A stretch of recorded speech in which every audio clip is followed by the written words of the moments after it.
വേണ്ട. അപ്പോൾ ഞങ്ങൾ എന്തായാലും അതിലേക്ക് ഞാൻ പോകുന്നില്ല. അപ്പോൾ നമുക്ക് വീണ്ടും വരേണ്ടതെന്ന് പറഞ്ഞു കഴിഞ്ഞാൽ സിനിമയിലേക്ക് തന്നെ വരാം. ചേട്ടൻ്റെ വളരെ അടുത്ത, നമ്മൾ പലപ്പോഴും സ്വകാര്യ സംഭാഷണങ്ങളിൽ പറഞ്ഞിട്ടുള്ള ഒരാളാണ് ശ്രീനിവാസ സാർ. ശ്രീനി ചേട്ടൻ്റെ ഒരു വിയോഗത്തിന് ശേഷം നമ്മൾ പിന്നെ കണ്ടിട്ടില്ല.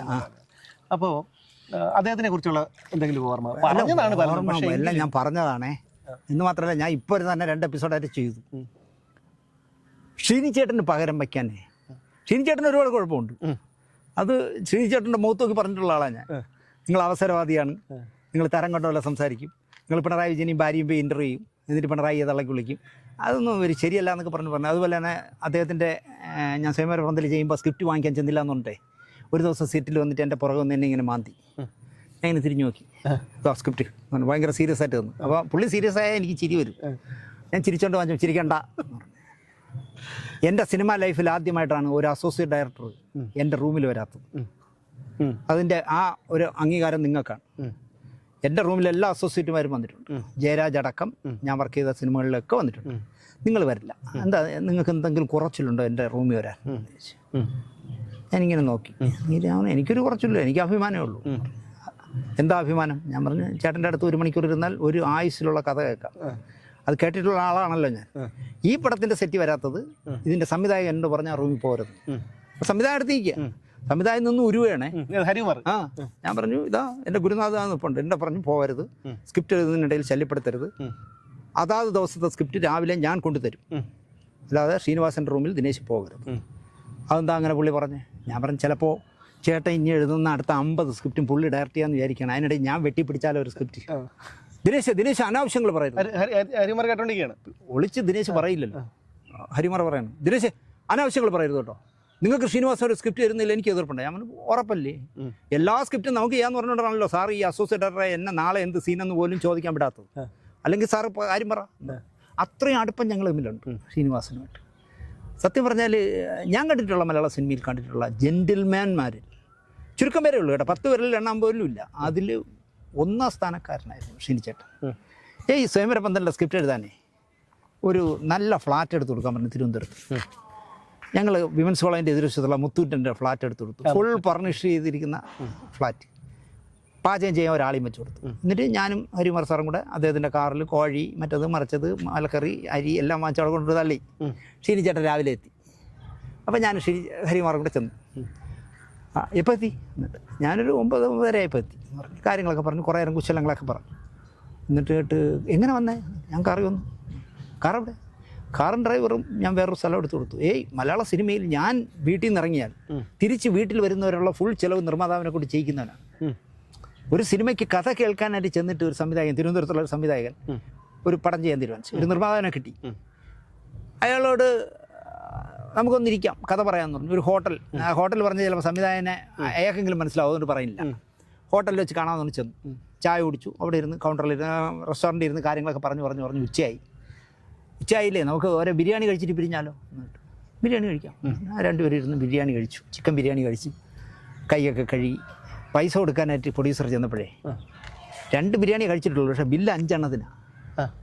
അപ്പോൾ പുള്ളി പറഞ്ഞു, അല്ല ഞങ്ങൾ 2 എണ്ണേ വാങ്ങിച്ചുള്ളൂ. ഇല്ല 5 വാങ്ങിച്ചു. 3 എണ്ണം പുള്ളി വീട്ടിൽ പാഴ്സൽ വാങ്ങിച്ചു. ഭാര്യയ്ക്കും മക്കൾക്കും പാഴ്സൽ വാങ്ങിച്ചു. അപ്പോൾ പ്രൊഡ്യൂസർ ഒന്നും പറയാതെ പൈസ കൊടുത്തിട്ട് കാർ കയറിയപ്പോൾ അയാൾ ഇങ്ങനെ ആലോചിച്ചു, ഒരു കഥ കേൾക്കാനായിട്ട് ആദ്യ ദിവസം ഇരിക്കുമ്പോൾ 5 ബിരിയാണി വാങ്ങിക്കുന്നുവെങ്കിൽ പടം തീരുന്നതിനിടയിൽ എൻ്റെ ജട്ടി വരെ ഉരുവിക്കും. ആ പ്രോജക്റ്റ് അവിടെ തീർന്നു, അവിടെ അവസാനിപ്പിച്ച. ആ സ്ഥാനത്താണ് ശ്രീനിവാസൻ തലശ്ശേരിയിൽ നിന്ന് വന്നിട്ട് ആ ഡ്രൈവർക്ക് ആ കാറിൻ്റെ ഡീസലിൻ്റെ പൈസയോ ഒന്നും പ്രൊഡ്യൂസറിൽ നിന്ന് വാങ്ങാതെ അയാൾക്ക് ശ്രീനിവാസൻ റൂമെടുത്ത് കൊടുക്കുകയാണ് താമസിക്കുക. ഒരു 10-15 ദിവസം ഇരുന്നപ്പോൾ ഒന്നും നടക്കണില്ലേ. നമ്മളെ ജെയിംസ് ഇല്ലേ, പട്ടാളം പുരുഷ അടക്കം, മുൻഷി വേണു അടക്കം, ഈ ലോകത്ത് ആർക്കും വേണ്ടാത്തവന്മാരെല്ലാം ദിവസം വരും ശ്രീനിച്ചേട്ടനെ കാണാൻ. ഇതാണ് കമ്പനി പുള്ളിയുടെ. അപ്പോൾ സ്ക്രിപ്റ്റ് എഴുത്ത് മാത്രമേ നടക്കാതുള്ളൂ. അവസാനം ഒരു ദിവസം പറഞ്ഞു, ഞാൻ ഇന്ന് രാത്രി ഇവിടെ നിന്ന് വിടുകയാണ്. എന്ത്, ഒരു വരി എഴുതാൻ പറ്റുന്നില്ല. ആ വേണും ജെയിംസും എല്ലാം കൂടെ വന്ന് രാവിലെ തൊട്ട് വൈകിട്ട് വരെ തീറ്റയും കുടിയും മാത്രമേ ഉള്ളൂ. രാത്രി പുള്ളി കാറിൽ കയറി മദ്രാസിൽ പോയി. അവിടെ പോയി വീട് വാടകയ്ക്ക്. ഇവിടെ ഇല്ല, വെക്കരുത് പോയി. അവിടെ പോയി എടുത്തു. നിങ്ങൾ മനസ്സിലാക്കണ്ടേ, ട്രിവാൻഡ്രത്ത് നിന്ന് മദ്രാസ് വരെ പോകണമെങ്കിൽ എത്ര ഡീസൽ വേണമെന്ന് വെച്ചു. അതോ ആഹാരം കഴിക്കാനോ അല്ലെങ്കിൽ ഡ്രൈവറെ ബാറ്റിയോ 1 രൂപ വാങ്ങിച്ചു. അവിടെ പോയി ഒരു വീടെടുത്ത് താമസിച്ചു. അവിടെ വീടെടുത്ത് താമസിച്ച് 5-6 ദിവസം ഇരുന്ന് എന്തൊക്കെയോ എഴുതി വന്നപ്പോഴാണ് തൂക്കാൻ തുടയ്ക്കാനും പറഞ്ഞ ഒരു തമിഴത്തി ചോദിച്ചു ഉങ്ങൾ സിനിമ നടികറാ. അപ്പം പുള്ളിക്ക് മനസ്സിലായി നമ്മൾ നടനാണെന്ന് മനസ്സിലായത്. ആമാ இந்த മൂഞ്ചി വെച്ചിട്ട് എപ്പടി ആക്ട് പണ്ടേ ഈ മുഖം വെച്ച് എങ്ങനെ ആക്ട് ചെയ്യണം അന്ന് അവിടെ നിന്ന് വിട്ട് കരുനാഗപ്പള്ളിയിൽ വന്ന് അഷ്ടപടി റിസോർട്ടിൽ റൂം എടുത്തു. ഇങ്ങനെയാണ് ഷീനിച്ചേട്ടൻ സ്ക്രിപ്റ്റ് എഴുതുന്നത്. പക്ഷേ ഒരു സ്ക്രിപ്റ്റ് എഴുതി തീരുമ്പോഴേക്ക് ഒരു 8-10 ലക്ഷം രൂപ ആഹാരത്തിനും ട്രാവലിങ്ങിനും എല്ലാം കൂടെ ചിലവും. പുള്ളിയുടെ കയ്യിൽ നിന്ന് 1 രൂപ ആയിരുന്നു വാങ്ങിക്കില്ല. അത്രയും മാന്യനായിരുന്നു, മനസ്സിലായോ? അതുപോലെ ആരോടും മുഖത്ത് നോക്കി പറയാനും ഒരു മടിയില്ല. ഇപ്പം ഞങ്ങൾ സ്വയംവര പന്തലിൽ ഇന്നസെൻറ്റ്, ഞാൻ പറഞ്ഞില്ലേ, ഇന്നസെൻറ്റ് പ്രിയദർശൻ്റെ സിനിമകളോട് അസ്വസ്ഥതയുള്ള ഒരു സംവിധായകനെയാണ് ചെയ്യണത് ഇന്നസെൻറ്റ്. അപ്പോൾ ഇന്നസെൻറ്റ് ഇങ്ങനെ സീനൊക്കെ പറഞ്ഞുകൊണ്ടിരിക്കുമ്പം ഹരികുമാർ പറഞ്ഞു, ശ്രീനിവാസ അത് വേണ്ട, അത് അല്ല, അത് ആ ഡയലോഗ് ഇങ്ങനെ പറഞ്ഞല്ലോ, അത് വിനയനാണെന്ന് വിനയൻ സംശയിക്കും. അപ്പോൾ ശ്രീനിവാസൻ അല്ല, അപ്പോൾ ഇതുവരെയും വിനയനല്ലേ ഇത് ചെയ്തുകൊണ്ടിരിക്കുന്നത്, മനസ്സിലായ? അതുവരെ എടുത്തത് ഹരികുമാറിന് ബുദ്ധി ഇത് ആലോചിക്കില്ല. പുള്ളി പറയണേ ആ ഡയലോഗ് പറഞ്ഞാലേ ഒന്നാമത് അയാൾ ഈ മഞ്ഞ കുടയൊക്കെ പിടിച്ച് നടക്കുന്ന കാണുമ്പോഴേ ആൾക്ക് സംശയം കാണും, അത് ഈ ഡയലോഗ് പറഞ്ഞാൽ അത് വിനയനാണെന്ന് തോന്നുന്നു. അപ്പോൾ ശ്രീനിവാസൻ്റെ മറുപടി, അപ്പോൾ ഇത് വിനയനല്ലേ, ഇതാണ് ശ്രീനിവാസൻ. പക്ഷേ ആ ശ്രീനിവാസനാണ് വിനയന് ഒരു റീബർത്ത് കൊടുത്തത്.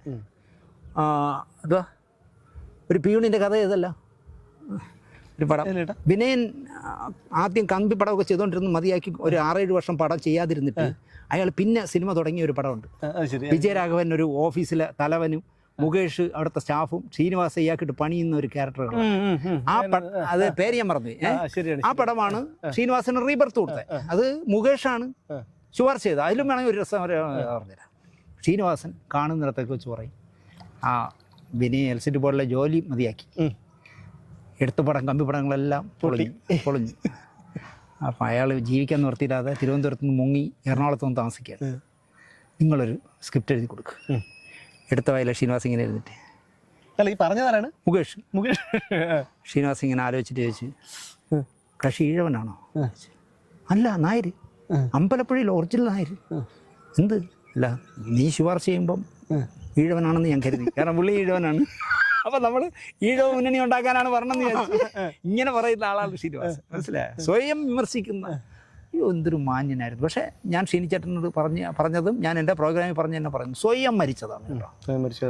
ഇങ്ങനെ മുറിക്കകത്ത് സ്ക്രിപ്റ്റ് വാങ്ങിക്കാൻ ചെല്ലുമ്പോഴേ ഒരു ഉറക്കൊല, ഈ കൊലകൾ പഴിപ്പിക്കാടും, അതിൽ ശ്രീനിവാസനെ കാണാൻ വെക്കില്ല എവിടെ ഇരിക്കുന്നത്.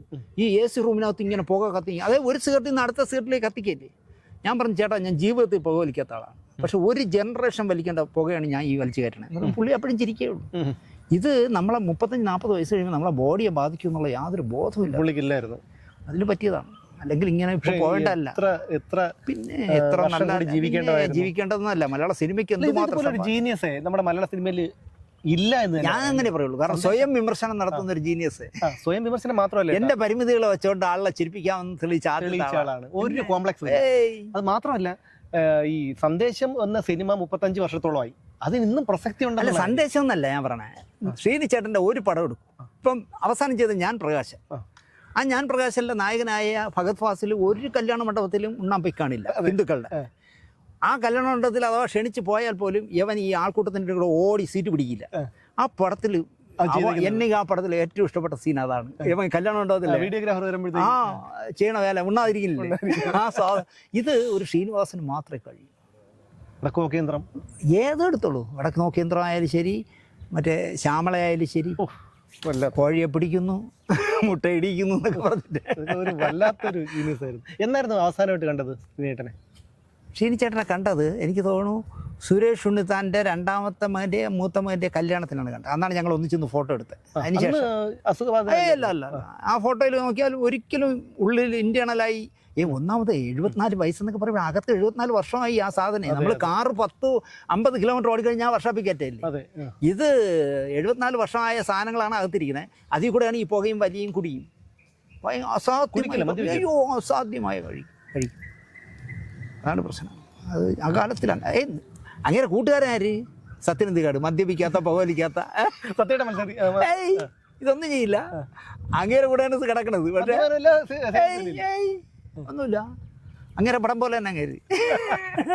പക്ഷേ ശ്രീനിച്ചേട്ടൻ അതെ സത്യേട്ടനെ കൊണ്ട് ശ്രീനിവാസൻ ശ്രീനേട്ടനെ നന്നാക്കാനും പറ്റിയിട്ടില്ല. അല്ല നന്നൊക്കെ പറ്റൂല, വഴി എത്തിക്കാനും പറ്റില്ല. ശ്രീനേട്ടനെ സത്യത്തിൽ വഴി എത്തിക്കാനും പറ്റിയില്ല. അതാണ് എൻ്റെ അമ്മ എന്തെങ്കിലും പറയുമ്പോഴേ, എൻ്റെ അനിയൊരു തല്ലുള്ളിയായിരുന്നല്ലോ. അപ്പം എൻ്റെ അനിയനെ പറ്റി അമ്മ ന്യായീകരിക്കണമെന്ന് വെച്ചാൽ കൂട്ട് കെട്ടാണ് അവൻ്റെ സംസർഗം എന്നാണ് അമ്മ പറഞ്ഞത്. അവൻ്റെ സംസർഗമാണ് അവനെ വഴി. ഞാൻ കേട്ട് സിനിമയിലെ കാകല തെമ്മാടികളുടെയും കൂടെ അടങ്ങണ നിങ്ങളെ മൂത്ത മോൻ എന്ത് സംസർഗം വരാത്ത അതാണ് പറയുന്നത്. അപ്പം ഷിനിച്ചേട്ടൻ്റെ അല്ല ആരുടെ നടന്നാലും സത്യേട്ടൻ വഴി തെറ്റില്ല. അതാണ് പ്രശ്നം.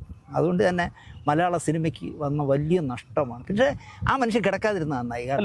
അപഹാസ്യനായിട്ട് അവസാനമൊക്കെ ശ്രീനിച്ചേട്ടൻ മോഹൻലാലിനെയൊക്കെ, അതായത് ഈ മരുന്നിൻ്റെയൊക്കെ എന്തൊക്കെയോ റിയാക്ഷനോ എന്തൊക്കെ പ്രശ്നങ്ങളാണ്. പുള്ളി എന്ത് പറയണമെന്ന് പുള്ളിക്ക് തന്നെ പുള്ളി ആ ഒരു രൂപത്തിൽ നമുക്ക് മൊത്തം മാറിപ്പോയി. മാറിപ്പോയി. അതിനവിടെ ഒരുപാട് യൂട്യൂബർമാർ ആഘോഷിച്ചു. അപ്പോഴൊക്കെ ഞാൻ ആലോചിച്ചേട്ടാ, ഒരു നിമിഷം മുമ്പ് ക്ഷീണിച്ചേട്ടാ. അതെ, അതാണ് ഞാൻ അടുത്ത ചോദ്യത്തിലേക്ക് വരാൻ പോയത്. അതായത് ഏതൊരു ചടങ്ങ് നടക്കുമ്പോഴും, അതായത് ഒരു മരണമാകട്ടെ, മോഹൻലാലിൻ്റെ അമ്മ മരിച്ചപ്പോഴാകട്ടെ, ശ്രീനിവാസൻ മരിച്ചപ്പോഴാകട്ടെ, അല്ലെങ്കിൽ ഒരു കല്യാണമായപ്പോഴേ, മാമൂക്കായി മരിച്ചപ്പോഴും, എവിടെയും കുറേ പേര് ഓൺലൈൻകാർ അവിടെ ചെല്ലുകയാണ്. ഈ ഓൺലൈൻകാരുടെ പേര് ഞങ്ങൾക്കാണ് വരുന്നത്. ഞങ്ങളൊക്കെ അറിയാമല്ലോ ചേട്ടൻ ഞങ്ങൾ എങ്ങനെയാണ് പോകുന്നതെന്നുള്ള കാര്യം. ഇതൊരു മൊബൈലിൽ തൂക്കിയിട്ട് അവിടെ ചെന്നിട്ട് കണ്ടോ ശ്രീനിവാസൻ്റെ ഭാര്യ കരയുന്നത് കണ്ടോ, ധ്യാന് പിന്നെ കണ്ണീര് തുടയ്ക്കുന്നത് കണ്ടോ, എന്തൊരു അപഹാസ്യമായിട്ടുള്ളത് കൊടുത്തിട്ട് പൈസ ഉണ്ടാക്കണം. ഇത് നിയന്ത്രിക്കാനായിട്ടൊരു എന്ത് ചെയ്യാൻ പറ്റും? അതിന് ചെയ്യേണ്ടതാണ് കേന്ദ്ര ഗവൺമെന്റ് ഒരു നിയമം കൊണ്ട്. ഇത് നിയമം കൊണ്ട് അല്ല, അത് ഞാൻ പറഞ്ഞത് ഇതുപോലെയുള്ള സ്ഥലത്ത് ബൗൺസർമാർ വയ്ക്കുമല്ലോ ഈ ചടങ്ങ് നടക്കുന്നത്, അതുപോലെ ബൗൺസർമാർ വെക്കണം ഇങ്ങനെയുള്ള ആൾക്കാരെ നിയന്ത്രിക്കാൻ. അതായത് ഇപ്പം അല്ലാതെ ചാനലുകാരെയോ അതല്ലെങ്കിൽ ആവറേജ് ആയിട്ടുള്ള ആൾക്കാരെ അല്ലാതെ ഇത്തരത്തിൽ കയറ്റിയ കയ്യിൽ ഫോണുള്ള ഒരു 4K റെസൊല്യൂഷൻ ഉള്ള ഒരു ഫോണുള്ളവ എല്ലാം ഇപ്പം പത്രപ്രവർത്തകരാണ്, മാധ്യമപ്രവർത്തകരാണ്. മനസ്സിലായില്ലേ? എന്താ അവർ ചെയ്തോട്ടെ. മാധ്യമപ്രവർത്തനം അതൊരു നല്ല കാര്യം തന്നെയാണ്. നമ്മുടെ സമൂഹത്തിനെ ബാധിക്കുന്ന എത്രയോ, സമൂഹത്തിലെ ജനങ്ങളെ പ്രതികൂലമായി ബാധിക്കുന്ന എത്രയോ വിഷയങ്ങൾ, ഭരണകൂടങ്ങൾ കാര്യങ്ങൾ. നിങ്ങളെന്താ പറഞ്ഞാൽ അത് എല്ലാവർക്കും അറിയാം, വായുവൊക്കെ അതുമല്ലോ അറിയാമോ? ഇവിടെ ഒരു നടിയുടെ മൂത്രം മഞ്ഞ നിറം ഒരു എപ്പിസോഡ്. ഇന്നലെ മറ്റേ നടി മഞ്ഞ സാരിയാണ് എടുത്തിരുന്നത്. അതെ, മഞ്ഞ സാരി. അല്ല എടാ, ഇവിടെ അറിയോ, എന്നിട്ട് കാർ ഷെഡിൽ കിടക്കുന്ന ഏതെങ്കിലും ഒരു ലോൺ എടുത്ത ഒരു കാറിന്റെ ഫ്രണ്ടിൽ നടി നിൽക്കുന്ന പടം കൊടുത്തിട്ട് മറ്റേ നടി ലംബോർഗിനി എടുത്തു. എവള് ലോണ് ലോകം മുഴുവൻ എടുത്ത് വലിപ്പിച്ച് നടക്കുക. മനസ്സിലായി? അത് മാത്രമല്ല പറയുന്നതല്ലേ, സിതാര കൃഷ്ണകുമാർ സ്റ്റേജിൽ നിന്ന് നേരെ പിന്നിലേക്ക് പോയി എല്ലാം അഴിച്ചു മാറ്റി. എന്താണ് മേക്കപ്പ് കാണുമ്പോഴറിയോ, മേക്കപ്പ് അഴിച്ചു മാറ്റിയ കാര്യം ഈ പറയുന്നത്. അങ്ങനെ ആൾക്കാരെ തെറ്റ്. അതിനൊരൊറ്റ വഴിയുള്ളൂ സുമേഷേ, ഞാൻ ചെയ്യുന്ന പോലെ ചെയ്യുക, മറ്റൊരു യൂട്യൂബും കാണരുത്. ഒന്നാമത് നിങ്ങളെ മനസ്സിലും ഒരു ഇൻസ്പിറേഷൻ വരും, ഇങ്ങനത്തെ ഒരു സ്റ്റോറി ചെയ്താലോ, അങ്ങനെ ഒരു സ്റ്റോറി ചെയ്താലോ. ഇതല്ലേ പറഞ്ഞത്, ഈ സാധനമല്ലേ പറഞ്ഞത്. ഇപ്പോൾ ഒരു കൊലപാതകം, ആ കൊലപാതകത്തെ പറ്റി ഇങ്ങനെ പറയും, ഇങ്ങനെ അല്ലല്ലോ, ഇങ്ങനെ ഒരെണ്ണം ചെയ്താൽ ഇതായിരിക്കും കറക്റ്റ്. അങ്ങനെ ചെയ്യാതിരിക്കണമെങ്കിൽ നിങ്ങളിത് കാണാതിരിക്കുക. അപ്പം നിങ്ങളുടെ ചാനൽ എപ്പോഴും സ്വതന്ത്രമായിരിക്കും. നിങ്ങൾ എടുക്കുന്ന ഏത് സ്റ്റോറിയും വേറൊരു സ്റ്റോറിയായിട്ട് സാമ്യം കാണില്ല. ഞാൻ അതാണ് പഠിച്ചത്. ഞാൻ ഈ സിനിമയിലുള്ള ഒരു ചാനൽ ഒന്നും കാണില്ല, പരമാവധി അതിന് ശ്രമിക്കാറുണ്ട്. കാരണം പക്ഷേ എൻ്റെ ഒരു കുഴപ്പം എന്തിനാണെന്നറിയാം, ഇപ്പോൾ എന്നെ ഒരുത്തം തള്ളക്ക് വിളിച്ചേക്കണമെന്ന് വെച്ചു, ഒരു 500 പേര് ഇങ്ങോട്ട് അയച്ചു തരും രാവിലെ, ചേട്ടാ ഇത് കണ്ടോ എന്ന് ചോദിച്ചിട്ട്. അപ്പോൾ അങ്ങനെ അറിയാതെ ഞാൻ കാണേണ്ടി വരും. അല്ലാതെ ഞാൻ ഒരു യൂട്യൂബും നോക്കില്ല. നമ്മൾ ഈ ചിലപ്പോൾ ഈ ഫേസ്ബുക്കൊക്കെ സ്ക്രോൾ ചെയ്ത് പോകുന്ന സമയത്ത് ഇതൊക്കെ കാണാറുണ്ട്. അപ്പോൾ അങ്ങനെ കാണുന്നതാണ് ചില സത്യം പറഞ്ഞാൽ പുച്ഛം തോന്നിപ്പോവും. ഈ മരണത്തിനെയൊക്കെ വെച്ച് ചേട്ടൻ അറിയാലോ, ഞങ്ങളുടെ ഓഫീസിൻ്റെയും വീട്ടിൻ്റെയും തൊട്ടടുത്താണ് മോഹൻലാലിൻ്റെ. അപ്പോൾ നമുക്കൊക്കെ ഈ പുള്ളിക്കാരൻ്റെ അമ്മ മരിച്ചപ്പോഴൊക്കെ വേണമെങ്കിൽ അങ്ങോട്ട് ആരെങ്കിലുമൊക്കെ വിട്ട് ഇതെടുക്കുക. അങ്ങനെ ഒരു മരണം വിറ്റ് പൈസ ശവന്തീനികളെ എന്താ ചെയ്യുക? ഞാൻ അതുകൊണ്ട് എന്താണെന്ന് വെച്ചാൽ രാത്രി പോയി കൊണ്ടുവരുമ്പോൾ എത്ര ലേറ്റായാലും രാത്രി പോയി കാണാമെന്ന് വിചാരിച്ചു. പക്ഷെ നടന്നില്ല. ഞാൻ രാവിലെ ഏർലി മോർണിംഗ് പോയി. അതായത് എനിക്കറിയാം പിണറായി അടക്കം ഗവർണർ അടക്കം എല്ലാം വരും. അതിന് മുമ്പേ നമ്മൾ ഈ യൂട്യൂബർമാർ പറ്റിയേക്കാൻ തുടങ്ങും മുമ്പ് തന്നെ നമ്മൾ പോയി അവിടെ ചെന്നപ്പോൾ അവിടേക്കാണ് ആൻ്റണിയൊക്കെ കാണിച്ചൊരു മര്യാദ കേട്ടോ. ആൻ്റണി വരുമ്പോൾ അവർ എന്നെ വിളിച്ച്, ഞാൻ പോയി ഇങ്ങനെ അവരെ കണ്ട് ഇങ്ങനെ തിരിയാൻ പോയത് ആൻ്റണി വിളിച്ച് അപ്പുറത്തൂടെ കൊണ്ടുപോയി. അല്ല, ഈ വശത്തുനിന്ന് തൊഴുന്നവരെല്ലാം ഈ വെളിയിൽ നിന്ന് വരുന്ന ആർക്കും തൊഴാം. ഇവിടെ കൊണ്ടുപോകുന്നവർക്ക് മോഹൻലാലിനെ കാണാൻ പറ്റും. ഇതെനിക്കറിയില്ലല്ലോ. ഞാനിവിടെ ചെന്ന് അമ്മയെ കണ്ടു. കാരണം ഞാൻ മോഹൻലാൽ സ്പെഷ്യലിന് വേണ്ടി 7 ദിവസം അവരെ കൂടെ പകൽ മുഴുവൻ ചിലവഴിച്ചാണ്. എനിക്ക് ആ ഓർമ്മകളൊക്കെ ആലോചിച്ച് ആ അമ്മ ഇങ്ങനെ നോക്കി നിൽക്കുമ്പോൾ ആൻ്റണി വന്ന് വിളിച്ച് അങ്ങോട്ട് അതിൽ പോകാം. എനിക്കത് മനസ്സിലായില്ല എന്തിനാ. ഞാൻ അതിൽ ചെല്ലുമ്പോൾ പറഞ്ഞാൽ അവിടെയാണ് മോഹൻലാൽ നിൽക്കുന്നത്. ചെന്നടുത്ത് ചെന്നപ്പോൾ പാവം എന്നെ നോക്കി അദ്ദേഹം കൈ നീട്ടി മുമ്പ് ഞാൻ തൊഴുതു. അപ്പോൾ അങ്ങനെ കൈ പിൻവലിച്ചു. അപ്പോൾ ഞാൻ കൈ നീട്ടി. എന്നിട്ട് കൈ പിടിക്കുമ്പോഴേ എന്തൊരു ചൂടെന്ന്. പക്ഷേ അയാൾ വളരെ കൂളായിട്ട് നിൽക്കണേ.